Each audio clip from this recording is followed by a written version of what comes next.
عاشقان زیباترین مرهمی بر قلب و بر جسم و جان. مادرم ای مهربان اسطوره عاشقان زیباترین مرهمی بر قلب و بر جسم و جان.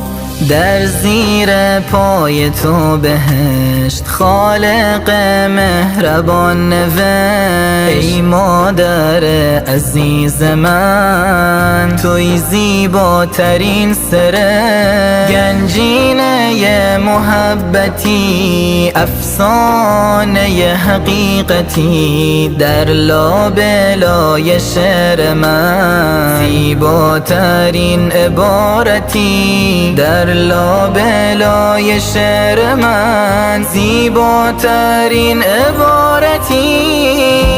مادرم ای مهربان اسطوره عاشقان زیباترین مرهمی بر قلب و بر جسم و جان. مادرم ای مهربان اسطوره عاشقان زیباترین مرهمی بر قلب و بر جسم و جان.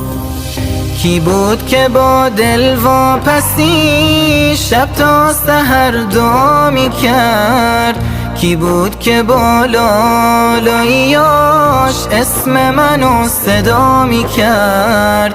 کی بود که با لالاییاش اسم منو صدا می کرد؟ تو لحظه های سخت من تنها کسی که یاورم، تنها کسی که حالمو میپرسه از من مادرم، تنها کسی که حالمو میپرسه از من مادرم. مادرم ای مهربان اسطوره عاشقان زیباترین مرهمی بر قلب و بر جسم و جان. مادرم ای مهربان اسطوره عاشقان زیباترین مرهمی بر قلب و بر جسم و جان.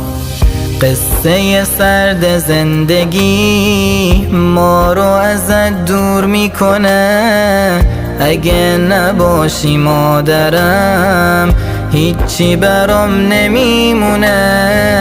اگه نباشی مادرم هیچی برام نمیمونه.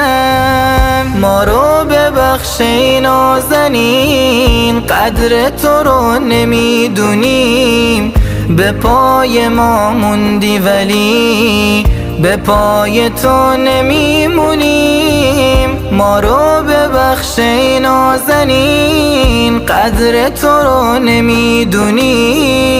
به پای ما موندی ولی به پای تو نمیمونیم. به پای تو نمیمونیم.